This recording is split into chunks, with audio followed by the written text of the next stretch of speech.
Hello and welcome back to Cooking the Books with me, Gilly Smith, for this special series celebrating the André Simon Awards 2021. Each week we're meeting the authors shortlisted for this year's prestigious food book gong with an introduction by food assessor, the Nigerian-born author Yemisi Aribisala, whose memoir Longthroat, Soup, Sex and Nigerian Taste Buds won the André Simon's John Avery Award in 2016. Now, 4 out of 7 on the shortlist have already appeared on Cooking the Books, and this week you'll get a chance to listen again to Dee Rettali tell me how baking with Fortitude, the name of her book, as well as the story of her life, is about so much more than bread and cake. And as with the best food books, it uses food to make us think much more deeply about politics and culture. And so, before Yemisi told me what she thought about Dee's book, I asked her if it was this kind of metaphorical storytelling that she was looking for in the shortlist. I wasn't actually looking for anything, because if I did, the end product would be narrow. First thing I did, of course, was jump at the memoirs, and then I put them down again. So maybe you're right. But food for you is a language, isn't it? It is something that you use in your own writing, your own award-winning writing, your own André Simon award-winning writing, to really examine much more than food. And that's certainly what I'm most interested in, and certainly the shortlist really reflects that. It's often about culture, it's very often about politics, and it's very often about emotion. It's about an inner world, isn't it? I mean, pretty much each of them in their own way. Even Mark Diacono, talking about herbs, manages to make me smell things on the page that I didn't even know that I could smell. What for you makes an award-winning book? You would have to be incredibly unique, because there's so many books that have been submitted to the André Simon. And so if you imagine, last year there were 5,000 published cookbooks.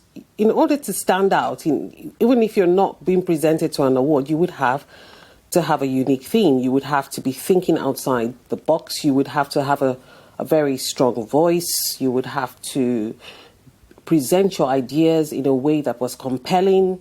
All of the things that you would expect from a good book.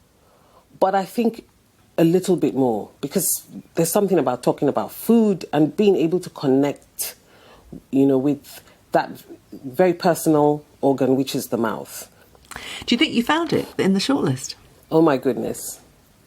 This is a very, very difficult shortlist, because every single one of those books are just brilliant. They're brilliant. I'm going to warn you ahead, because you might have to edit the enthusiasm out to sort of balance it, because some of the books I'm saying to myself, this sounds like I'm saying this is the winner. You see what I'm saying? I can't edit out enthusiasm. I want enthusiasm. It's wonderful to listen to. No, they're great. It's a great list of books. I've interviewed, 4 out of 7. I'm interviewing Mark next week and Yasmin as well. So, I love these books as much as you do. So go for a full enthusiasm. Okay. So Baking with Fortitude was the first book that I felt I could attach the word genius to. I mean, this book is a darling. I was blown away by its innovation and integrity, its provenance, and that word is emphasized in the book. And it's a word that I love, because it promises you the delicious spice of heritage added into brilliant innovation. So the book's proposals for redefining baked goods are already stunning. The photographs are beautiful. The book's cover has a delicious butterscotch complexion that makes you think of the sincerity and consolation of brown paper packages with fresh baking in it. And Rettali could have easily proposed baking, just simply baking, with offerings like orange yogurt and polenta cake, or brioche buns with blackberry and cardamom syrup, and you would have been satisfied. It would have been satisfactory, But there's also the honing of deep flavor with fermentation, and the brave contemplation and challenge of what I call the established quantities of sugar in baked goods. She threw the rule book out. There's absolutely no showboating here, just a kind of natural beauty and a confidence that comes from knowing you are an original. And having exercised this originality so often, it is near perfect. A genuinely fantastic book. Wonderful stuff there from Yemisi Aribisala. Now, back to my chat last year with craft baker at Fortitude Bakehouse, Dee Rettali, who was one of the first people to bring biodynamic organic foods to London in the mid-90s. She founded Patisserie Organic in 1998, and her Soho-born coffee and sandwich shop, Fernando's in Wells, blazed a trail way before the boho bakeries made real bread cool. You know, I'd like to believe that wasn't a bandwagon. I'd like to believe that it's not something that people go, oh, that's really cool, let's do it. It's actually a serious industry that needs to continue to grow. Her book, Baking with Fortitude, describes a woman with grit in her belly. I asked her to take me back to her Irish small holding, where it all began. We had a very nice childhood, and we were a bit feral, and we went off and did our thing all day long and played in the woods and the river, and we kind of had to get on with it. I'm one of 8 children, so there was no mollycoddling, as we would say in Ireland. I just learned how to do things very early on because we had to, and it was easier than my parents would have had it, but it was quite a simple life. There was nothing that we did without. I think that was the main thing, or that we knew that we were doing without. But it was a very simple life, and my grandparents had pigs, and we grew things, and yeah, we just had a very nice time with a very close family. Yeah, and of course food from the land was absolutely part of that experience. You didn't rely on supermarkets and stuff. You grew what you needed, presumably, and you made cakes and you baked bread in the proper way. Which is what you do now, and that is your brand. And it seems like there's this massive kind of difference between the way things were done in the old days and this kind of innovation that you've brought to bakery, which is the same principle, isn't it? It is. I mean, for me, I'm a craft baker, and there aren't many craft bakers left really in the UK. There's very little intervention in what I do. So what I'm doing now currently is when I make sourdough cake, it's all about flavour. So I try and bring back a lot of the tradition into flavour, which other people go another way and they can make it, it's people work in different ways. But my way of working is to try and get people to have a taste of something which is very traditional and it almost tastes like home. They can't really put their finger on it, but that's my aim, and it's how I've always worked, and I've always worked seasonally because that's how it's always been. I don't believe in, getting strawberries in December, which, they're, each to their own. That's just the way I've done things, and I do things now. And that is a direct link to the way that you were growing up in Ireland at that time. It's very natural, very traditional, seasonal, local. Do it the way that it's always been done. But it is important to talk about the impact of that attitude when you came to London, to the Bumblebee Natural Foods in 1995. It was way ahead of its time there. You were chief baker there. What did it feel like in 1995 to bring what you'd been doing completely naturally to cool London at that time and bringing a sense of innovation? The reason I kind of went to Bumblebee, I think, was because they were trying to do something which was also very natural and very wholesome, but it was kind of almost too wholesome in that people were losing interest in food that was very heavy or very brown, as we used to say there, and didn't have a huge amount of colour and sometimes not a huge amount of interest. So when I started with them, my aim there was to start making a kind of patisserie which was artisan in style, made completely by hand, and that would bring something with colour and interest to people, but using organic and biodynamic ingredients. And it was very easy there because everything was to hand. They source stuff from all over the world in terms of dried fruit and spices and flower waters, but the actual daily... we were actually one of the first people to look at food waste as well, which was very, very early on. And people were not necessarily buying organic. They were a little bit suspicious of it. There wasn't, people didn't know very much about that industry.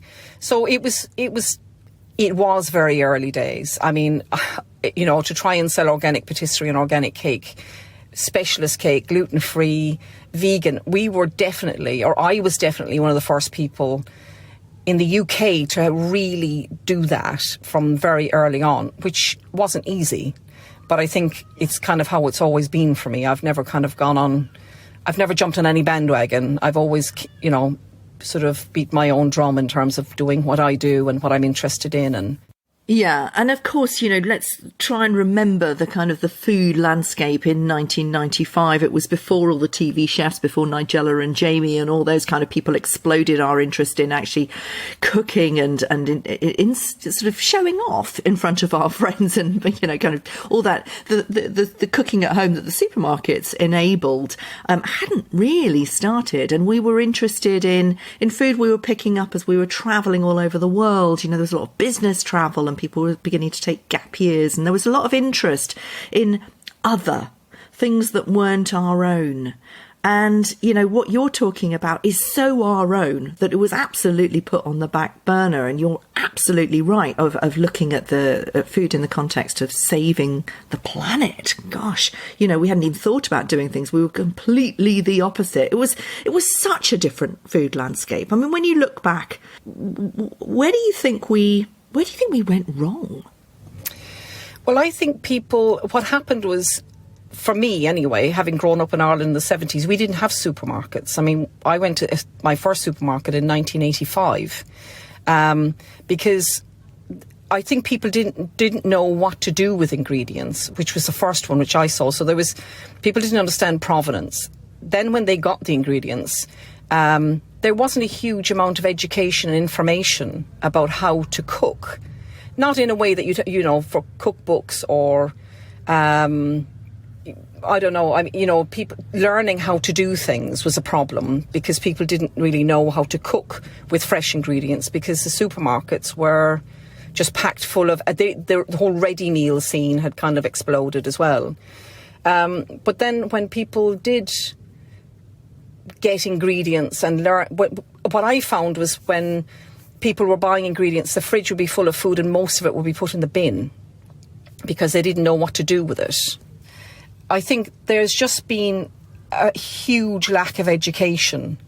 When you in schools, children weren't educated about food. I mean, both my children went to a London primary school and it was quite progressive. I mean, this was in 1998 when Samaya started, that the head teacher there understood organic and biodynamic food and she was trying to bring something else to the table. But parents either didn't want it, say 50% of them didn't want it, and also at home they were eating, everything was so easily accessible. Yeah. I think that's a huge problem, is that there was a sudden boom in takeaway food.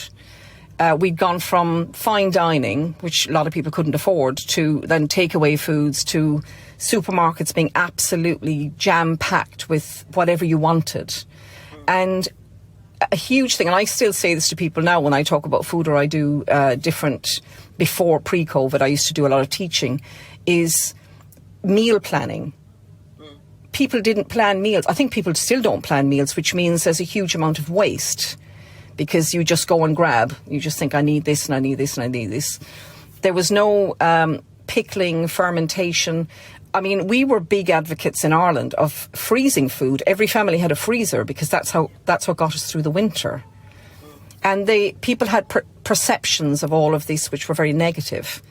And I think that's where, even now, I think it's still a huge issue that there isn't enough information through supermarkets about feeding yourself and actually looking after your ingredients. I still, if I go to a supermarket, I think there's nothing about food waste. There's nothing, they don't speak about what they do with their food waste. And yeah, I think it's purely a lack of informing people. Yeah, I think you're right. I mean, I was talking to, I do a podcast called Right to Food for the Food Foundation. I was talking to some of their teenage food ambassadors, all of whom lived in food poverty. And I was talking to them about, what is the problem? And one of them, who comes from a Pakistani Indian background, and she said, we don't know what British food looks like. We learn all these kind of cooking skills at school, very, very basic, but we don't actually know what British food looks like. And there's this disconnect that we are like magpies. We're so interested in everything else that we've lost our way. And I'm very interested in, what counts as your innovation is actually something that your grandmother did. So there's this disconnect of about, 30, 40 years. And I wonder if that will close. So when you're talking about fermenting batter for cakes and souring milk like your grandmother did, and we'll hear more about those in a second in your food moment, whether that will become part of British culture and whether fermenting and pickling and all the things that people do to avoid waste will become again part of naturally what we do just to save money. Yeah, I think it will. I mean, I've seen lots of people in the industry, lots of younger people in the industry who are massively interested in what I'm doing. They're interested in growing, they're interested in organic. We get a lot of people through our doors that talk about fermentation and that they've never done it and that they pickle things now. And I mean, you can see the boom in sourdough bread baking, which, is a tough trade and people are still wanting to do it.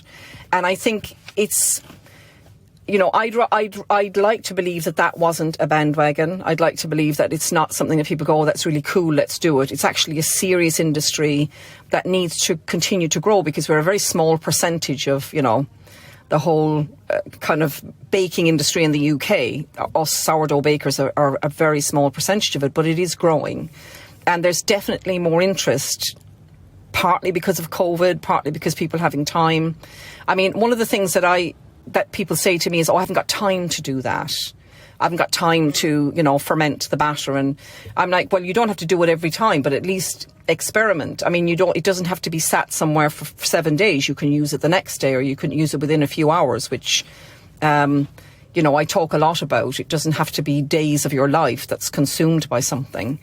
But I think as well, it's like people just don't give themselves time to do things either. It's like having a hobby. We all used to have hobbies. We have this time poor narrative, don't we, that is part of capitalism, isn't it? Ultimately, it makes us believe that we have to buy things rather than do things.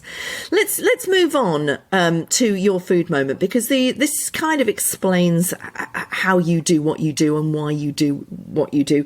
We start with the Barra Breath with honey and cardamom. Why did you choose this one particularly? I chose it because it was one of the first cakes that I experimented with at Bumblebee. They made a version of it, and then I thought, well, we can soak it in any kind of tea because that's the recipe. And tea that we fermented, tea that was left over. Tea, it was like my mother used to water the plants with the old tea because it's very good for plants. But we can soak fruit in it. It doesn't, we don't need to throw away everything. You can if you make a pot of tea, put some of it in a jar and just top it up for a week, and then you soak your fruit in it. But the reason it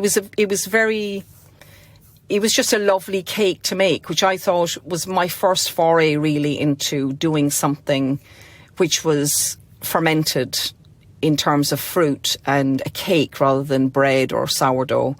And I made it for my grandfather, actually, who was diabetic at the time and had an incredible sweet tooth. And I remember making it for him and he absolutely loved it until honey was then banned and he couldn't have it. But it's just stood out in my mind as a very young baker, having the opportunity to experiment, I think, really. And people appreciating the experiment. And then, of course, Whole Foods came to town and that changed everything. Whole Foods came into the UK and bought Fresh and Wild, which was also another kind of whole food, starting out whole food business, but the partners in it were very long time supporters of organic and biodynamic food. That was the first department store of organic food and biodynamic food. I mean, you can wander down the aisles and just browse in this whole world. But, fast forward, it's now been bought up by Amazon. And I just wonder, what that means. Does it mean that we've kind of moved on to the next fad already? No, I think it's still there. I mean, I work and will work again in the future with London farmers markets. And in 1998, I think I was doing about 11 farmers markets as part of my business. But as long as you have groups of people who are interested in buying wholesome food from farmers markets, from places like Planet Organic are sort of a standalone brand for me. I've worked with them really as well since about 1999 in terms of, very core to their kitchen offer at the time. And I still know them very well, and they are really progressive, and they see, they do very well. I mean, the one thing that I can see through any of the whole food or organic brands is fads in diet, which is a big key to, your keto, paleo, all of those diets that come in, and then suddenly people are gluten-free, and then there's suddenly vegan. And but within that, the whole foods are still being sold. I think the fads in whole foods are the various diets that seem to happen. But it still means that people are, as long as they continue to buy organic and they understand why they would buy it, or buy organic vegetables, buy seasonal vegetables. I mean, Whole Foods is very appealing to people. Now, when you go to Whole Foods, the original Whole Foods that I worked with was very different. It didn't have... everything there was organic. Everything was... It was very, very different. Now you go there and you can get anything, really. It's become much more commercial. But there are still people out there who are doing really, really great things with providing that service. And I do think that it's continuing to grow. I mean, you can see that particular brands are continuing to grow. So I'd like to think that it will... It's been a very slow process. Yeah. Yeah, and your second food moment tells that story pretty much as well, doesn't it? Your chocolate and blackberry loaf. This is about Patisserie Organic. I decided to branch out on my own in about 1998. I decided to set up Patisserie Organic, and the chocolate cake was one of our best sellers. It sold everywhere. It was a vegan product, and when we started Patisserie Organic in 98, we started in a very tiny way, and we sold to Fresh and Wild, and the business exploded. So within 5 years, we were in Selfridges, Harvey Nichols, all the good restaurants. People were really interested in vegan food, and they were really interested in gluten-free. So I had a specialist department, and then I had a very fine artisan patisserie department as well. And that's kind of why that particular cake will always stand out, because it was it's such a beautiful cake to make and to eat, and it was a departure from the vegan and specialist dietary products that you could buy then, which were not particularly nice to eat. So I've always designed products that are tasty, I suppose. And important, it is time that makes it tasty, isn't it? I mean, everything from the steeping to the fermenting to the everything. The leaving the sour milk or the milk to sour on the windowsill, which is in your third food moment. It is time, isn't it? Can you do it without time? Well, you can. I think, when I was writing the book, or when I write any recipe, I look at it going, you can do it in two ways. So you can do it where if you haven't got time. But I think anything good or anything that's a craft, it does take time. That's the key to all of it. It's like you can, there's lots of one bowl mixes that I do, but you have to leave them to ferment. So you're not spending hours putting stuff together. You just have to leave it for a while. And the longer you leave it, the better it is. The more intense the flavour, the more chocolatey it's going to be, the more goodness that you're going to get out of what you're making. So yeah, it is about time, but I think, I mean, there aren't enough specialist bakers out there as well, to sort of be able to spread the word, or for people to be able to access what we're doing. But yeah, I think that for me, Patisserie Organic was was a business that explored that craft and time, and got a lot of people very interested in baking again. This was, before any explosion in baking, but that particular business, and I think because I was quite young, people were interested in the fact that somebody as young as I was so interested in the old-fashioned craft of baking. Yeah. Which wasn't common at the time at all. Yeah. It's interesting, isn't it? Because again, it's the same argument as what happened to that gap. Back in the old days, my grandmother used to spend a lot of time doing exactly what your grandmother did. My grandmother was terribly poor. But she didn't go to work. Her work was in the home, and so she had time to make these extraordinary, wonderful foods that she grew absolutely everything.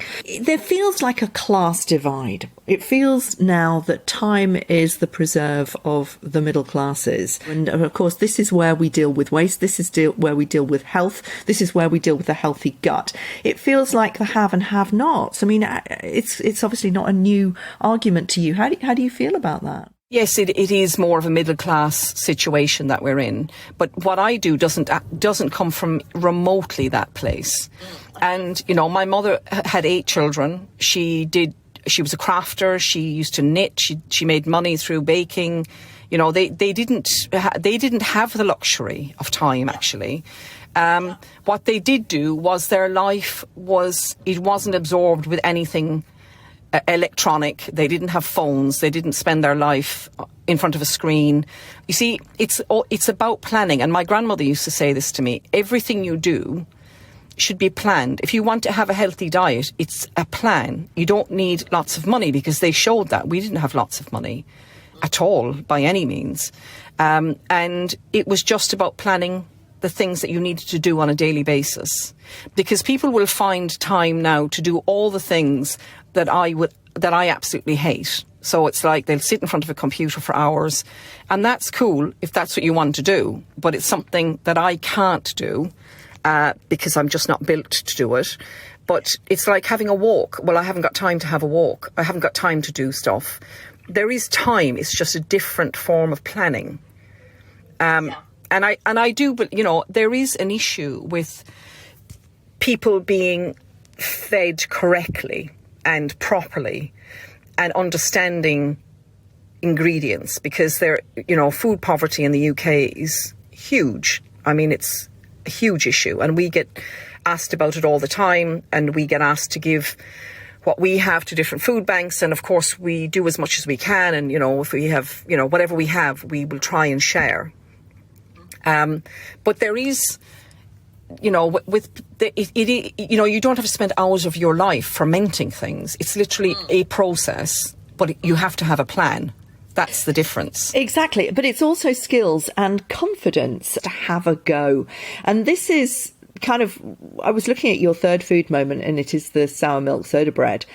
It's those kind of skills that you learn that might be really fun in school, because it's a bit of science as well. Tell us about this one. Well, my grandmother made soda bread every day. That was just the norm for them. And it's a quick bread, soda bread, so it's kind of slightly different. The bread side on my bread side is completely different to the sourdough baking bread side. But we would, to give as she used to say, to give the bread power and softness, you had to use sour milk, or a form of buttermilk. And we would have to put the milk that was maybe about to turn on the windowsill. Now, there was no refrigeration then, so there wasn't like you wouldn't buy or get. Sometimes we had fresh cow's milk. It didn't go anywhere except in the cupboard in a bottle. So it wasn't that. Sometimes it was raw as well. I would just think it was completely normal, although the smell was overwhelming. To go out, get the bottle of milk, and she would just add that into her soda bread. And now that process gives the soda power, so it reacts like an explosion.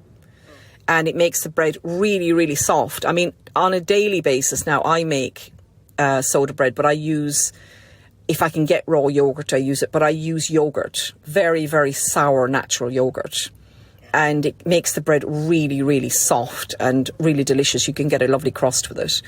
So that for me it was completely normal. That's just what you did. And you learned how to make it. And she would be doing something else and say, get your hands in there and just finish it off. You know, it's like, don't just, you know, and not, you know, if you ever got a spoon, she'd say, why have you got a spoon?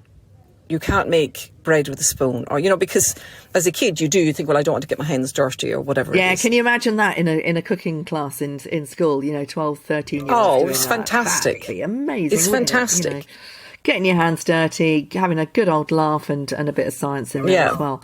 Fantastic. Your last food moment takes us to your Moroccan family. You're married to a Moroccan, and your children are half Moroccan. Yeah. And tell us about the Batboots and Berber omelette. The Batboot and Berber omelette actually was inspired by my daughter Sophia, who's now 23 and who works in the coffee industry. And when she was 4, and my older daughter Samaya, who was 8 at the time, they were 4 and 8, and I decided that after I actually went on to sell Patisserie Organic in 2004. And one of the things I'd always wanted to do, because I'd read Esther Freud's Hideous Kinky, this amazing book about it's a true story. But it didn't, it was just a very inspiring story to say, well, actually, you can do this. If a woman did this in the 1970s, I could do it in the 2000s. It is, I should just say, just for anybody who doesn't know Hideous Kinky, it's a wonderful single woman taking her kids on a road trip right up into the high Atlas Mountains and exploring the whole wonderful culture of Morocco. Yes, my best friend and I decided we would rent a riad in the middle of Marrakesh in the Medina. And we would live there and just hang out and get the girls to kind of get to know their Moroccan side and their family, their culture, I suppose, it was important for everybody. And one day we actually decided to drive. We had a very old Renault and decided to drive up into the Atlas Mountains. And sort of in the middle Atlas, we sort of stopped because Sophia had to be fed. It was just a thing. She would be unbearable unless she'd had something to eat. And so we got out of the car because she was having a hissy fit. Now, there's nowhere up there. We didn't plan on making that much of a journey, but we were quite far up to kind of decide to turn around and go to a restaurant in Marrakesh. And we sat, there's a beautiful valley on the Tizian Test Pass, and she sat there on a rock looking out into this valley, and she was crying. And this man, in Morocco, this can happen anywhere. Somebody will turn up. You could be where you think you're completely alone, somebody will appear. And this man appeared and said, "Why is your child crying?" And I said, "Because she's hungry." And he said, "I'm going to make her something." Now, we did a swap. He had a cut on his arm, and he said, "If you can fix my cut, I will cook for your daughter."